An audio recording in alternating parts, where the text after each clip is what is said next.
Alhamdulillahirabbil alamin. Assalamualaikum warahmatullahi wabarakatuh. Nah, kalau berbicara tentang resesi, kondisi yang terjadi pada hari ini itu tidak bisa dipisahkan dari politik karena dua hal ya, politik ekonomi itu bagai dua sisi mata uang yang saling berkaitan satu sama lain.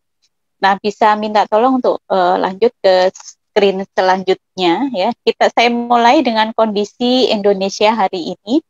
Uh, Semua sudah mengindra dengan jelas masyarakat bahwa kasus positif COVID itu sangat amat tinggi ya. Kalau ini adalah kalau dikatakan bahwa salah satu penyebab yang utama ya, penyebab langsung dari resesi krisis ekonomi yang terjadi itu adalah pandemi COVID yang terjadi sejak Desember lalu gitu kan. Ini sudah hampir setahun, tetapi kalau kita lihat angkanya makin naik terutama di Indonesia, bahkan di beberapa negara besar kayak seperti Inggris itu tutup lagi begitu kan. Amerika apalagi sampai sekarang Amerika adalah negara dengan kematian tertinggi ya, 200.000 orang yang terkena korban. Itu satu hal yang kemudian kalau kita lihat kondisi Indonesia hari ini itu bisa jadi orang-orang menganggap pemerintah gagap, tapi kalau saya katakan LGP-nya itu diganti L ya.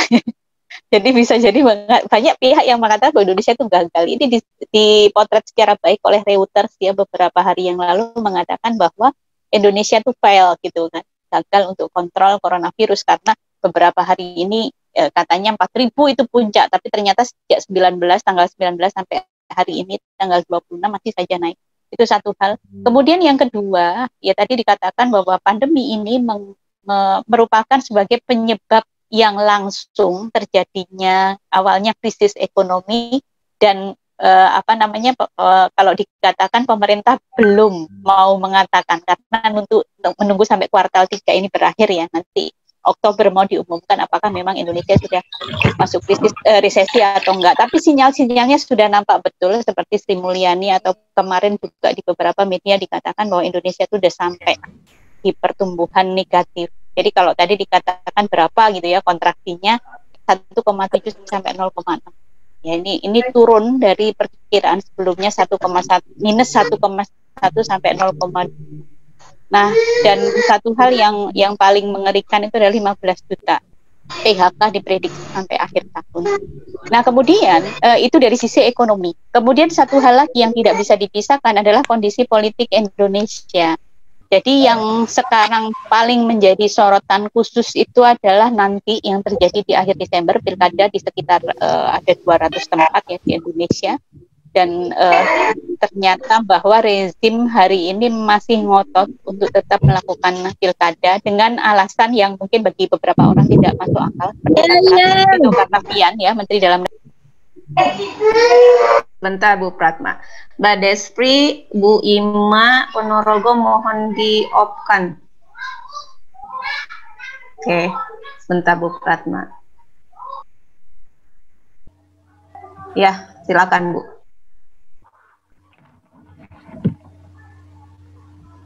Sekarang Bu Pratmanya yang ter-off, termute. Iya betul. Ya? Udah ya, oke. Jadi kalau tadi Profesor Eni mengatakan lebih enak bicara pertumbuhan, itu mungkin pula yang ada di benak rezim hari ini, sehingga mereka merasakan bahwa ya tetap aja harus melangsungkan pilkada, karena dengan adanya pilkada itu bisa menggerakkan ekonomi. Nah, yang terjadi sebenarnya dari sisi politik Indonesia, ya rezim itu sedang krisis kepercayaan publik. Nah, kemudian bisa masuk ke slide selanjutnya. Masalah yang kemudian tidak kalah penting dihadapi Indonesia pada saat ini. Kita tahu bahwa Indonesia berada dalam rentetan kegagalan. Tadi ya, yang pada ujungnya itu muncul ketidakpercayaan publik kepada pemerintah.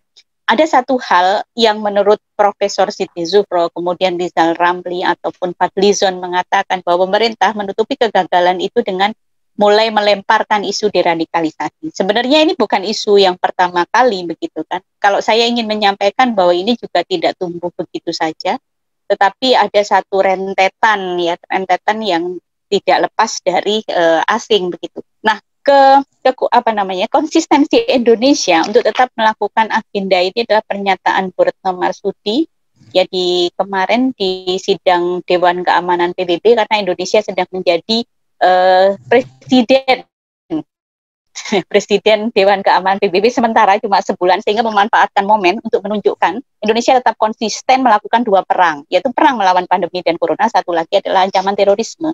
Nah, ancaman terorisme yang terangkum dalam agenda Global War on Terrorism kemudian diperhalus dengan preventing violence extremism yang kemudian berujung kepada building moderate Muslim, itu adalah satu hal yang terus-menerus diteraskan di Indonesia, yang fungsinya untuk menstigmatisasi ajaran Islam, dan kita lihat kriminalisasi terhadap para ulama, aktivis ataupun umat Islam ini terus-menerus terjadi, sehingga kemudian muncul tuduhan-tuduhan seperti katakanlah yang digambarkan oleh beberapa menteri bahwa eksklusivisme beragama itu menciptakan ASN radikal.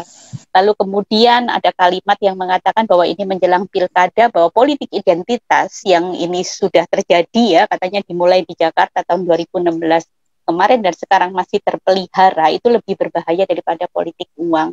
Dan kemudian yang kemarin juga masih rame ya, yang diganti namanya sertifikasi ulama menjadi program penguatan kompetensi penceramah agama. Pada hakikatnya semuanya adalah upaya untuk menyudutkan kaum muslimin.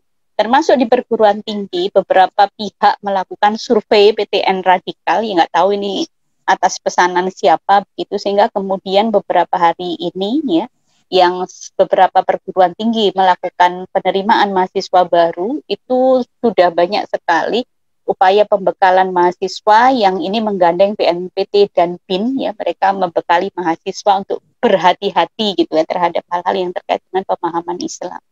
Dan yang terakhir yang kemarin cukup menyita perhatian adalah kemunculan beberapa salah satu kampus terbesar di Indonesia ya, ternama di Indonesia, yang diikuti katanya juga oleh beberapa kampus yang memaksa mahasiswa untuk menandatangani fakta integritas kampus yang mencegah mereka untuk berpolitik. Padahal ini suatu hal yang menggelikan, karena tidak mungkin hidup itu tanpa politik. Nah, sekarang kita akan lihat kondisi dunia bagaimana. Di slide selanjutnya saya akan menggambarkan yang kemarin, jadi beberapa hari ini kan di Majelis Umum PBB sedang terjadi, ada sidang umum ya, yang kemudian oleh Sekjen PBB Antonio Guterres dikatakan bahwa masalah dunia itu pada saat ini tuh banyak sekali. Jadi pandemi virus COVID-19 ini terus begitu ya, perubahan iklim yang kemudian banyak sekali bencana di seluruh dunia, rasisme bahkan di di biang demokrasi dunia Amerika ini juga terjadi, intoleransi, ketidaksetaraan, kemiskinan, kelaparan, konflik bersenjata, itu hanya sebagian saja dari masalah yang terjadi. Kalau kemudian yang paling menonjol apa yang terjadi di Indonesia juga terjadi di dunia, di WHO ya, WHO merilis bahwa kasus COVID itu sudah tembus 32 juta dan yang meninggal 100.000 orang. Ini mungkin tidak hanya data yang tergambar, sedangkan bisa jadi lebih dari itu. Nah, sehingga kemudian upaya untuk mengatasi virus ini terus-menerus terjadi. Kemudian krisis ekonomi disinyalir 31 negara yang sudah mengalami, dan ini akan menyusul, termasuk tadi negara G7 adalah negara yang pertama kali. China memang satu-satunya yang tidak mengalami kontraksi ekonomi, karena memang satu hal, dia memiliki kelebihan dengan penduduk yang banyak ya, bisa jadi bahwa kemudian ekonomi realnya lebih cepat tumbuh karena kan uang beredar di antara mereka. Kemudian juga ekonomi global tergerus sehingga berkurang sebesar 8,8 triliun US dollar. Ini adalah gambaran umum yang terjadi di dunia.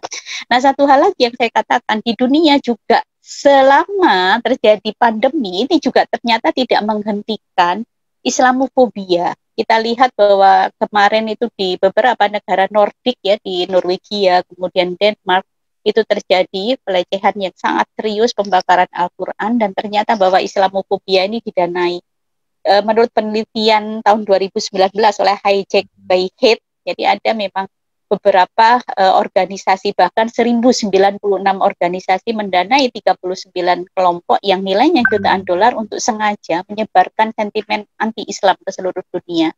Kemudian kita lihat juga di India tahun 2019 kemarin, ya di akhir tahun, pemerintahnya mengeluarkan Citizenship Amendment Act yang kemudian mendiskriminasi penduduk Muslim yang di sana sebenarnya mereka adalah termasuk penduduk asli India, tapi karena kemuslimannya mereka didiskriminasi tidak mendapatkan kewarganegaraan.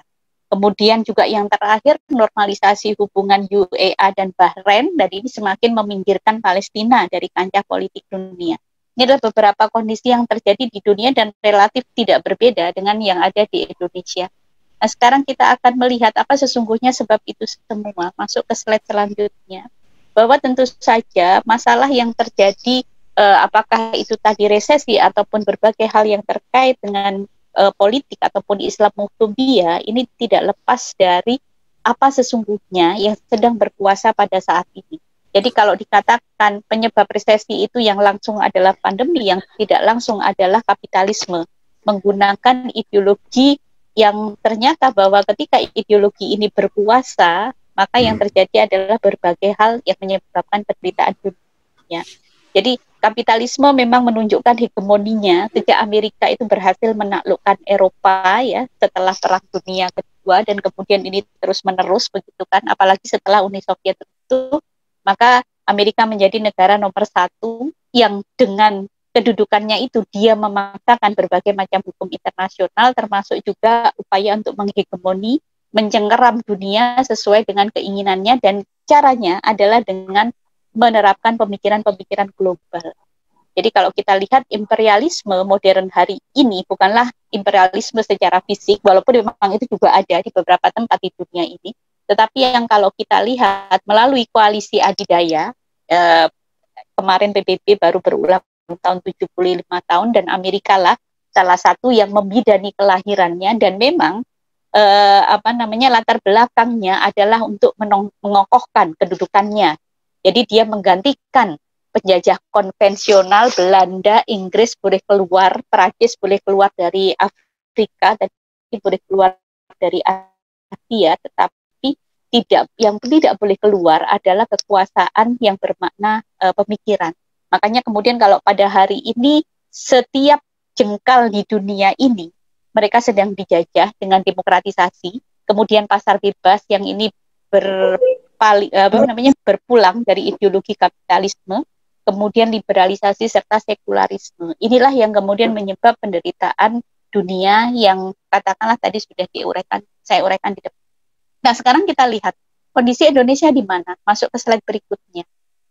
Kalau kita belajar konstelasi politik, ya, kita harus bisa menempatkan setiap negara itu berada di mana, seperti permainan catur begitu. Siapa yang sedang, saya nggak bisa main catur tapi paling nggak ilustrasi itu untuk menunjukkan begitu. Siapa yang sedang menguasai begitu, siapa yang dikuasainya kan begitu.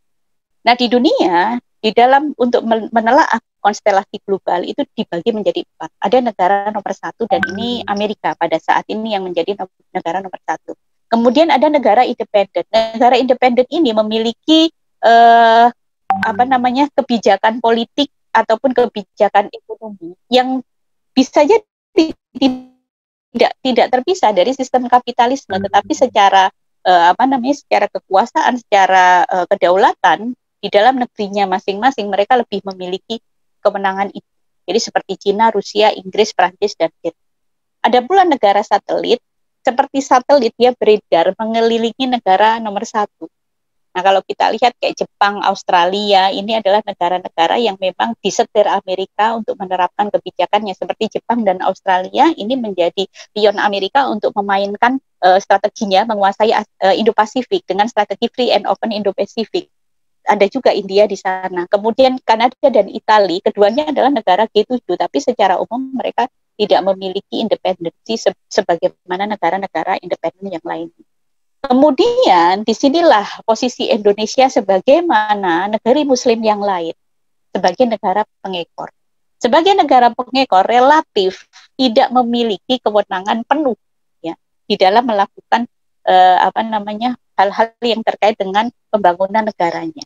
Jadi kalau kita lihat sesungguhnya masih ada penjajahan pasca kemerdekaan. Jadi lewat apa itu ya, asing itu amat sangat kuat ada di sini. Baik itu bentuknya negara, jadi comprehensive partnership Indonesia dengan Amerika itu 70 tahun ya. Bayangkan 70 tahun Amerika berada sebenarnya di Indonesia mendikte berbagai hal, yang mereka sebut sebagai hubungan bilateral ataupun hal-hal yang terkait dengan yang disebut sebagai hubungan multilateral. Kita lihat ASEAN hari ini itu tidak independen, ada ASEAN plus 3, ASEAN plus negara-negara maju dan sebagainya, yang intinya adalah upaya untuk menghegemoni kawasan ini. Dan satu lagi ini yang kemudian terrealisir dengan rencana pembangunan. Jadi kalau hari ini kita mendengar tentang istilah reinventing government, liberalisasi ekonomi yang terwujud dengan desentralisasi, knowledge based ekonomi, kemudian RI 4.0 dan sebagainya, ada civil liberty ya tentang demokrasi, gender dan semuanya, itu adalah pesanan yang dikatakan sebagai penjajahan real. Dan kemudian ini terwujud caranya adalah dengan asistensi, konsultasi, advokasi ya, advokasi agenda termasuk juga keberadaan investasi. Dan yang paling penting juga donor. Disebut donor pada hakikatnya itu adalah utang yang terus-menerus ini mengikat negara-negara dunia ketiga dalam hal ini Indonesia. Nah, konyolnya sesuatu yang berasal dari asing yang pada hakikatnya adalah hegemoni dari negara nomor satu ini dibuat menjadi rencana pembangunan berjangka.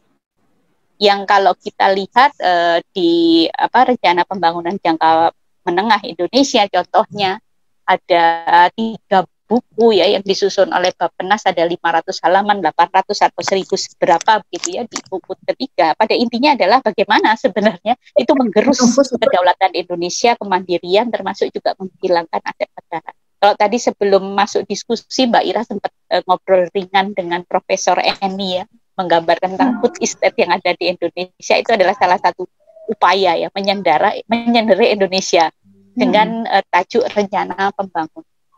Nah, kemudian kalau kita lihat apa akibatnya, Indonesia tersandera agenda politik global. Di slide selanjutnya. Tadi kalau mohon maaf ya, di slide selanjutnya. Ya. Jadi Bu, kalau kemudian 5 menit lagi ya. Oke, ya, ekonomi kapitalistik kita lihat bahwa akhirnya pandemi ini digunakan untuk keuntungan korporasi, keuntungan asing, bukan untuk rakyat. Jadi kalau kita lihat abai terhadap keselamatan dan hajat rakyat, kalau kita lihat bahwa pemiskinan rakyat itu terjadi secara luar biasa. Kemudian politik Machiavellis menghalalkan segala cara melibas musuh tadi ya, kalau kita lihat aturan demi oligarkis terus berjalan, omnibus law dan sebagainya. Sehingga kalau kita lihat kalangan kritis dipersekusi dan sebagainya, ini tidak terlepas dari tatanan sekularis yang ada. Dengan konsep no Islam politik dan pengharusan Islam moderat, malah kita lihat bahwa mereka mengingkari dan mengkriminalisasi khilafah sebagai ajaran Islam. Kemudian aktivis Islam dianggap musuh negara, dan di antara kaum muslimin itu dipecah belah melalui politik belah kaum. Nah, sehingga kemudian bagaimana kita melenyapkan penderitaan dunia pada hari ini? Masuk ke slide selanjutnya. Jadi yang paling utama, karena memang semua itu berasal dari hegemoni, ide kapitalisme, maka cara yang bisa kita lakukan pada hari ini adalah melenyapkan ide kapitalisme itu. Tentu saja mengikuti dakwah politik yang dilakukan sesuai dengan metode Rasulullah, sehingga di antara umat itu akan terwujud opini umum dalam melawan kapitalisme dan ada keinginan untuk mengganti menjadi ideologi Islam. Kemudian ada 2 hal yang dua-duanya tidak bisa dilakukan pada hari ini, yaitu menghancurkan koalisi adidaya, kemudian menghilangkan imperialisme. Walaupun memang upayanya bisa kita lakukan hari ini dengan dakwah sesuai Rasulullah, yaitu tanpa kekerasan dan kemudian dakwah ideologis, tetapi memang kedua-duanya ini akan bisa efektif terjadi apabila ada negara kuat, dan itu adalah khilafah Islamnya. Bagaimana sebenarnya prospek khilafah di masa depan? Masuk ke slide selanjutnya, bahwa sinyal keruntuhan kapitalisme ini sangat amat keras. Kemarin Sekjen PBB Antonio Guterres memperingatkan akan ada bahaya perang dingin. Jadi dikatakan bahwa kita berada ke arah yang sangat berbahaya. Pertempuran antara Amerika dan Cina ya pada saat ini luar biasa. Jadi sejarah membuktikan bahwa perubahan konstelasi politik itu adalah perang dengan segala macam bentuknya, baik itu perang fisik ataupun perang dalam artian proksi dan sebagainya. Dan sehingga kemudian satu hal yang harus menjadi pedoman bagi kita semua ya di slide terakhir adalah bahwa khilafah itu ya sebagai satu-satunya cara untuk menghentikan segala macam krisis yang ada, itu adalah janji Allah dan bisyarah Rasulullah SAW. Saya ingin menutup dari surat Ali Imran ayat 140, A'udzubillahi minasyaitonirrajim, Wa tilkal ayyamu nudawiluha bainan nasi waliya'lamallahu alladzina amanu. Dan masa kejayaan dan kehancuran itu kami pergilirkan di antara manusia agar mereka mendapatkan pelajaran dan supaya Allah membedakan orang yang beriman dan orang-orang kafir. Sehingga kemudian pada saatnya nanti ketika bahwa Allah akan merealisasikan janjinya, la yastakhlifannahum fil ardi kama stakhlafal ladzina min qablihim, kita akan digantikan ya dari sistem yang jelas ini membawa penderitaan dunia menjadi sistem yang penuh cahaya, dan ini insya Allah akan datang. Ini menjadi satu hal yang terus-menerus harus kita jadikan sebagai pedoman apakah dalam sistem akidah ataupun juga di dalam aktivitas kita sehari. Nah, demikian Mbak Ira yang bisa saya sampaikan. Semoga nanti bisa akan diperjelas dengan diskusi.